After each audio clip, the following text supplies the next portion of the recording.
Hi, this is Maria from Emu Gifts, partnering once again with Middle Country Public Library, welcoming you to the second installation of Crafting for a Purpose Wheelchair Caddy.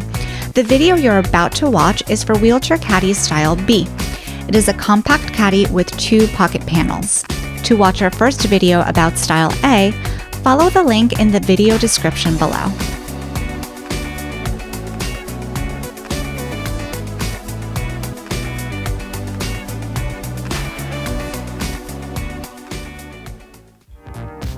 Alright, let's get started. Today you're going to need 2 pieces of fabric, 15 by 30 inches. We're going to need a ruler or a measuring tape, scissors or rotary cutter, chalk, fabric pen or pencil, some straight pins, velcro, a lapel stick, and of course your sewing machine ready and set to go.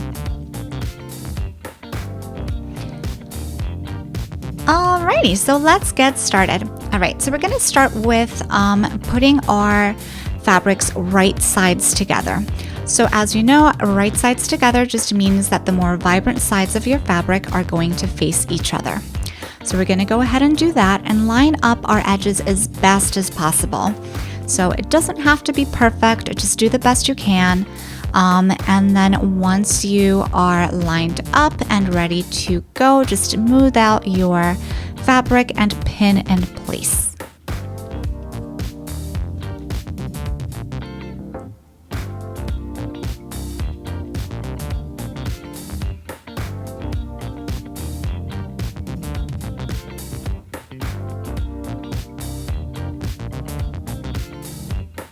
Okay, now that we're pinned, we're going to go ahead and sew all around the border. We're going to leave a gap about 3 to 4 inches wide at the top of the project. So once again, we're going to go ahead and leave that gap in there, and we're going to sew all around the border of our project, leaving the gap about 3 to 4 inches wide. Okay, so I like to start my project by backstitching a little bit. I think this definitely helps in securing those stitches, and it is very helpful when we turn our fabric right side out again. Okay, today we're going to use a 1/4 inch seam allowance throughout, and we're going to use a straight stitch.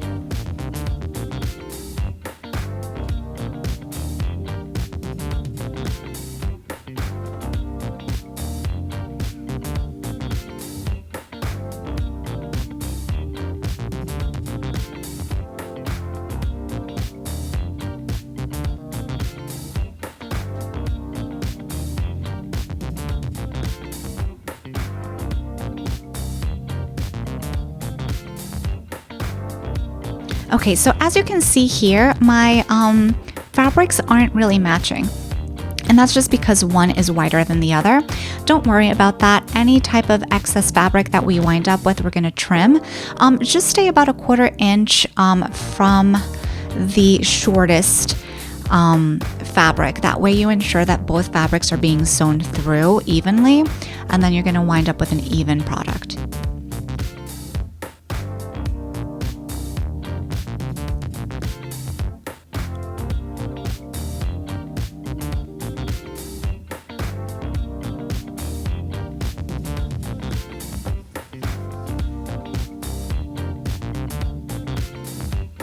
All right, now I'm back stitching one more time once I got to that gap at the beginning. And again, that is just to reinforce my stitches.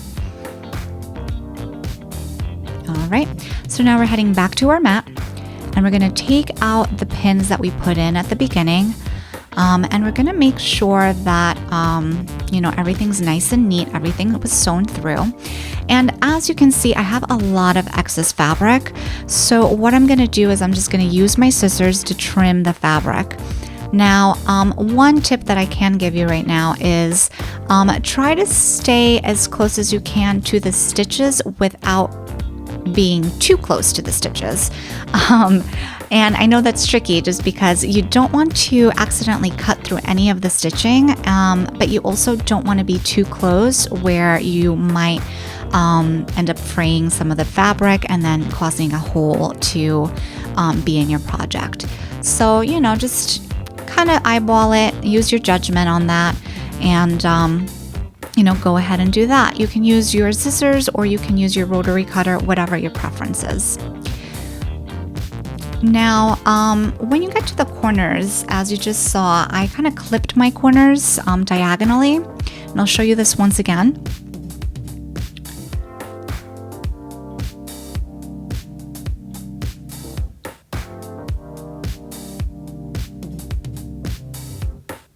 Now I'm clipping my corners to reduce some bulk. So, you know, just clip them diagonally, and that'll reduce some bulk when you turn your project over. Okay, so now that I've trimmed everything, I'm gonna go ahead and stick my hand into the gap and then turn my project right side out by pulling through the fabric through that gap.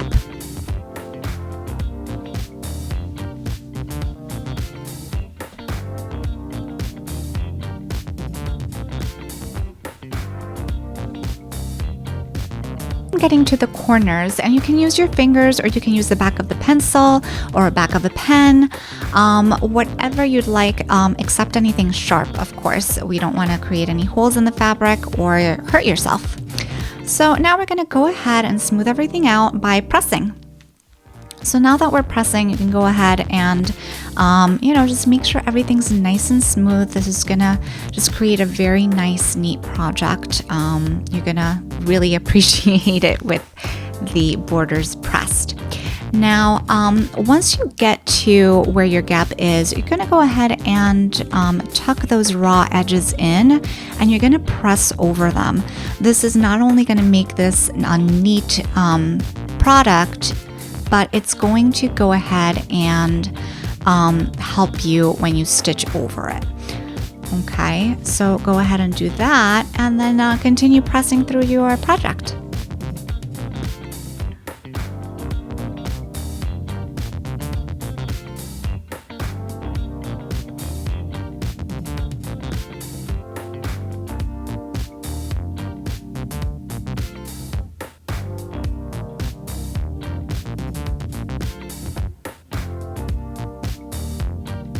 Okay, now that we're nice and pressed, we can go ahead and go back to our mat and set our iron aside.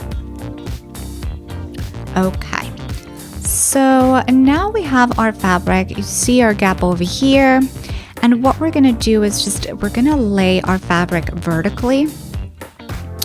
And what we're gonna do is now just go ahead and work on those pocket panels. Now you can choose whatever side of your project to do the panels on. It doesn't really matter. But what we're gonna do is we're gonna fold from the bottom up about 6 to 7 inches, depending on how deep you want your pockets. So once again, you are folding from the bottom of your project towards the center, about 6 to 7 inches, depending on how deep you want your pockets. Okay. We're going to pin your pocket panel that you have just created in place.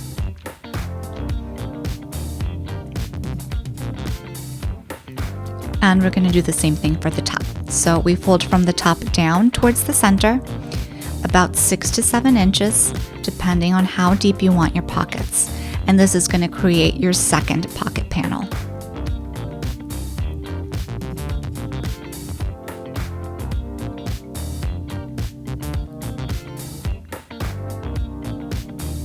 Okay, we're going to pin that in place.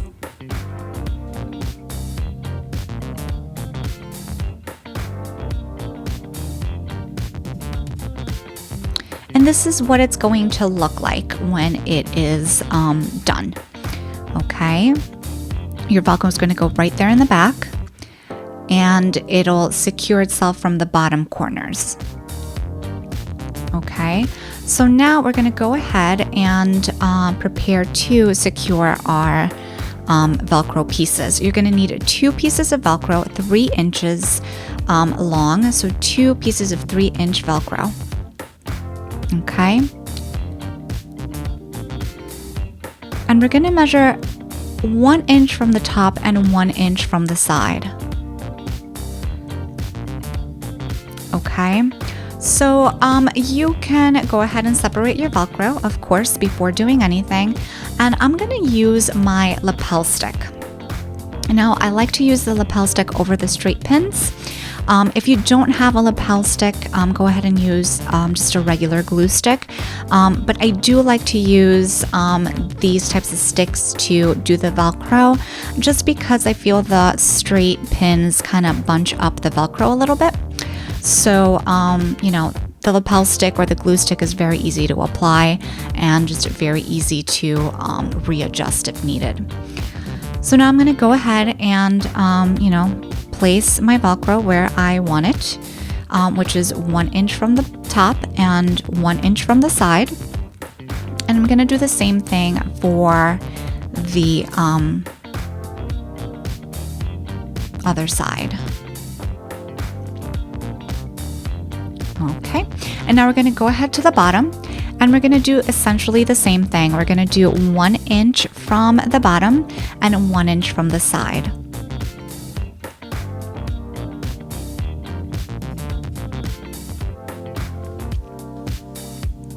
And we're doing this again on the other end of our project. Perfect. Okay, so now we have secured our Velcro with our lapel stick, and we're going to turn our project over. And what we're going to do now is we're going to take the pins out of both the top and the bottom of our pocket panels. And there is a method to my madness. We're going to go ahead and make some guidelines with our chalk or fabric pencil or pen. And these guidelines, as you can see, that I'm making right now, these are going to help us align our pocket panels back where they should be. Okay, so once you've laid everything the way that you wanted, once you've done the Velcro pieces and you've adjusted them, just make those guidelines. It's going to be very helpful at the end. Okay, we're going to open back up those flaps that we created for our pocket panels. This is going to make our Velcro sewing a lot easier, and it's very important because if you don't move them, your project will be shut closed. So very important to remove that. Okay, so now we're ready to sew through our Velcro. Now I'm going to go ahead and sew all around the 4 sides of the Velcro. And I'm going to make sure to backstitch at the beginning and at the end, just to make sure that that Velcro is not going anywhere and it's not going to get pulled out in case, you know, a little bit of force is used.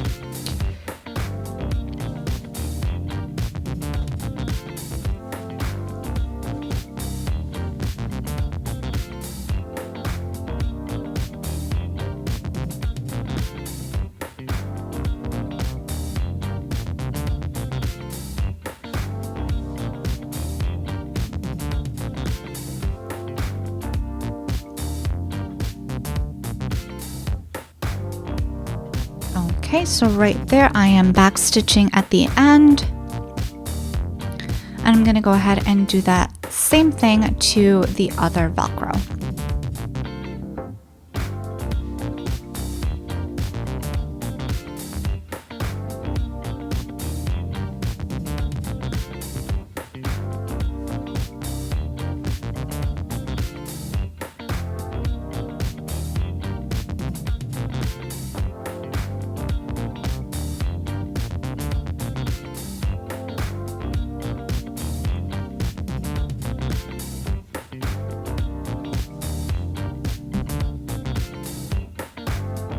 Okay, so now I want to show you what that looks like once I've sewn them in.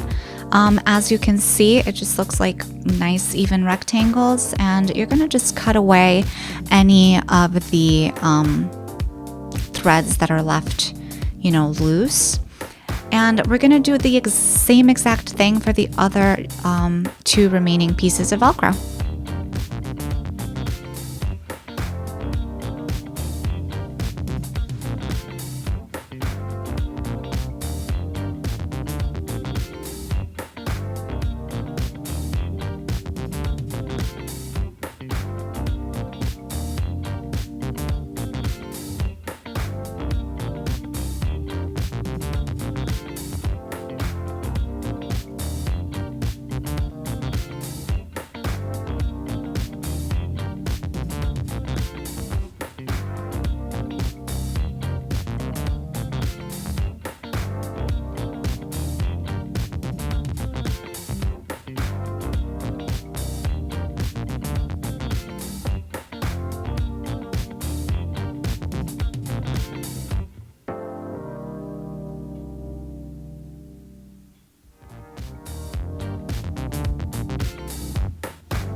Okay, great. Now we're going to go ahead and once again trim any threads that are left, flying around.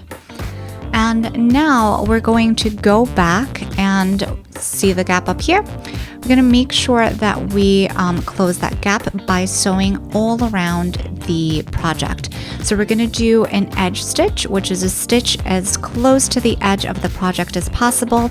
And we're going to ensure to close that gap shut. So here we go. Starting on our edge stitch.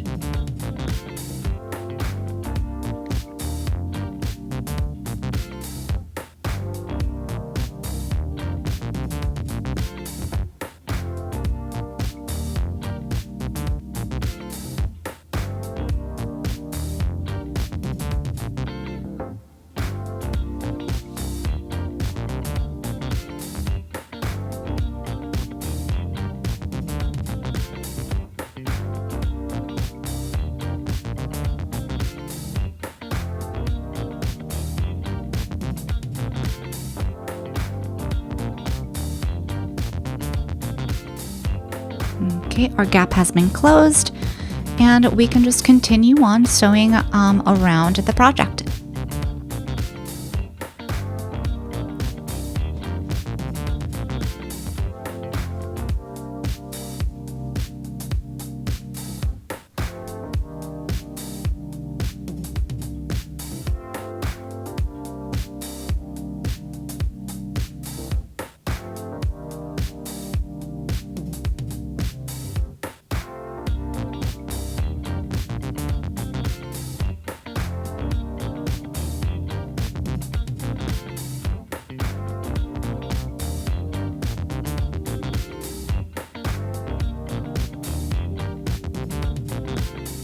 All right, we've just finished sewing around the border of our project.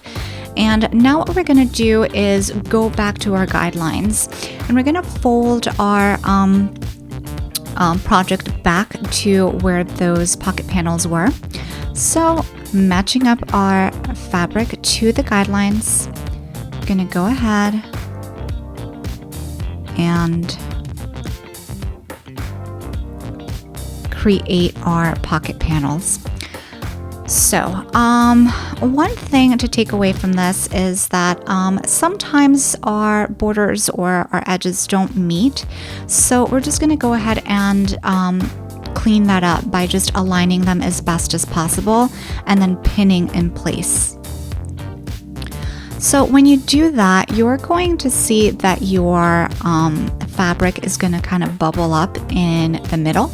And I'll show you what that looks like in a minute. But don't worry about it. It's not really going to ruin your project. It's just going to make for a wider pocket.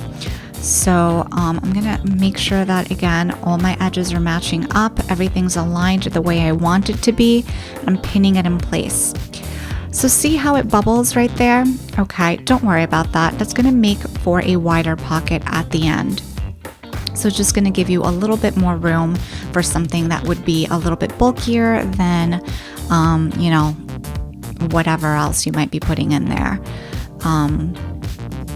Alrighty, so now we're just making sure that we put our pins in where we want them, and we are ready and set to go to our machine. We're going to sew around the border one more time using a 1/4 inch seam allowance, and that's going to create a decorative stitch in those places where we had already stitched. Okay, so here we go. We're going to back stitch at the tops of each of our pocket panels to reinforce those stitches, making it for a sturdier project.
Okay, coming back to the end, and we just backstitched, and we are done with the border.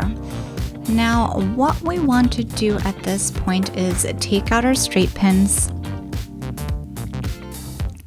and you're going to go ahead and look at your pocket panels, see how you want to line them up as far as where you want your dividers to be. So I'm just going to go straight through the middle, creating 4 even pockets. And if you don't want to do that, if you want to have 3 pockets on one side, 2 on the other, you could totally do that. It's up to you. This has a lot of room for customizing, so just do whatever you'd feel like would be the best. I'm gonna go ahead and do it just through the middle. I'm gonna put in my divider. So to put in the divider, what you want to do is just take your ruler, and you're gonna draw a guideline once again, and the guideline is going to be there just for just to help you sew nice and straight. So you can use your chalk, you can use your fabric marker or pencil. Just make sure it's something that you can wash, just because this is going to be what is exposed and what you are going to be able to see. So once again, I'm doing just 2 even pockets on this side, and I'm marking them with my chalk.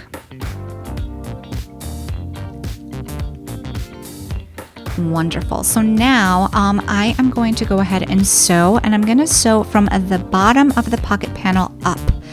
So once again, that's from the bottom of the pocket panel up to the middle, and that is just to reduce any bunching in the fabric. And I'm going to go ahead and backstitch both at the bottom and at the top of the panel, just to secure the stitches in place and reinforce them to make it nice and sturdy.